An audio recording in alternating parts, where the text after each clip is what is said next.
A minha mãe era atriz. A minha mãe era de Orlândia, perto de Sacramento. Nasceu em Orlândia. E o meu pai era de Sacramento. E eles foram se encontrar, não sei como, também não sei a gênese da minha família, ali em Desemboque, que é perto de Sacramento, onde eu nasci. E eles foram convidados, eu acho, eu hoje, deduzindo, não tem documentos, mas pegando, ligando coisa, minha mãe foi instada pelo Eurípides Barçanufo a ir para Ribeirão Preto, e em Ribeirão Preto tomar conta do Centro Espírita Batuíra, porque Eurípides estava preocupado em disseminar a doutrina espírita pelo Triângulo e a adjacência pelo Brasil, enfim, no que ele pudesse. E minha mãe foi para Ribeirão Preto com meu pai, e eu, bem pequenininho, com 6 anos de idade, saí de Sacramento, do Desemboque, fomos para Ribeirão Preto, para meu pai fundar e tomar conta e disseminar a doutrina espírita através do Centro Espírita Batuíra, junto com o José Papa, que é outro grande codificador do espiritismo em Ribeirão Preto, no interior, que cuidava do Centro Espírita Eurípides Barçanufo, que existe até hoje em Ribeirão Preto. Então a minha mãe cuidou do Centro Espírita, e meu pai, e eu vivi ali dos 6 anos até os 15, quando vim para São Paulo, em Ribeirão Preto, no Centro Espírita Batuíra. Ali que eu tomei as primeiras lições, ali eu acompanhava o catecismo. Minha mãe era médium, um grande médium de incorporação. Mas catecismo no Centro Catecismo Espírita, tinha aos domingos de manhã. Naquela época tinha? Tinha, aos domingos. Era uma evangelização. Exato, catecismo é um nome, é apenas um nome, né? A minha mãe tinha o catecismo espírita às 9 horas da manhã, todo domingo, onde o doutor Denizar, o Zé Corrêa Gomes, o Zezinho, que são engenheiros, profissionais de largo prestígio hoje, né? Nos encontrávamos ali naquele centro espírita, e fomos crianças ali, sob a égide do espiritismo, afinal de contas. Fui criado ali. Bem, e a minha mãe interpretava também, era atriz. E o estofo psicológico do ator que eu sou se criou ali com a minha mãe, naqueles teatrinhos humildes do interior, peças espíritas. E a primeira grande peça que eu fiz, que fiz muito sucesso, com a qual fiz muito sucesso, era uma espírita do senhor José Papa, que era presidente do Centro Espírita Eurípides Barçanufo nesses tempos duros, onde éramos perseguidos, apedrejados na rua, xingados com macumbé, faz feitiço. Nós éramos espíritas, e a nossa mensagem foi e sempre será de paz e de amor. Não sabemos discutir e nem brigar, só sabemos pregar o Evangelho segundo o Espiritismo do Allan Kardec, mesa branca, como eles chamam no Rio de Janeiro. Então, o José Papa escreveu uma peça espírita chamada O Espírito Obsessor. E eu fazia o papel título. Eu era o Espírito Obsessor, com 14 anos de idade.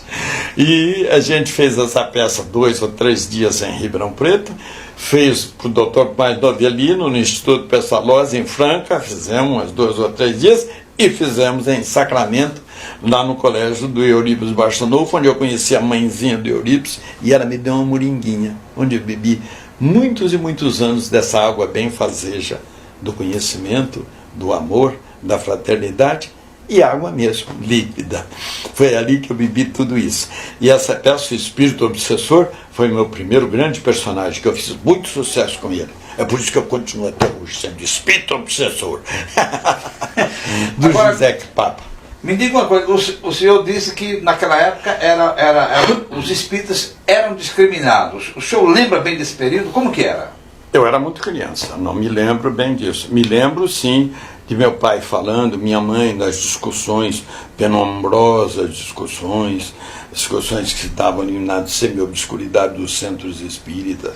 Eles vêm aí, eles querem fechar o centro, eles querem nos condenar até a prisão, né? Por nós praticarmos a magia negra. Espiritismo, magia negra.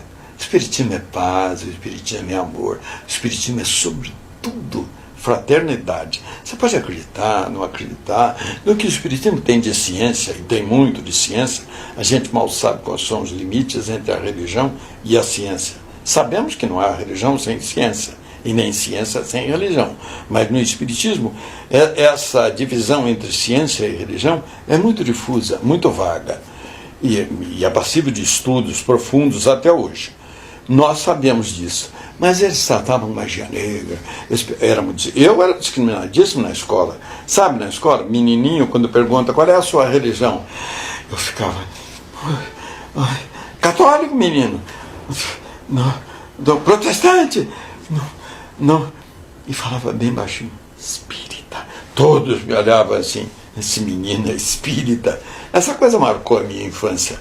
Hoje já sem medo, hoje já com olhos maduros e mais duros, eu olho para tudo isso até com certa ternura. Eles haverão de chegar ao entendimento um dia. O que significa Eurípides Barçanufo para o senhor? Um nome que perpassou toda a minha infância, a minha mais remota infância. Esse nome é Eurípides Barçanufo. Sei que ele morreu durante a gripe espanhola, muito novo ainda. Sei que ele foi, sobretudo, um espírito de luz, que ao lado de Bezerra de Menezes, Batuíra, desses grandes precursores, pregadores do espiritismo, ele foi um dedicado à doutrina espírita. Custou a chegar à conversão, mas ela chegou para ele. E ele perpassou toda a minha infância, toda a minha juventude. Esse nome ecoa até hoje, dentro de mim, no meu coração, na minha cabeça. Eurípides Barçanufo.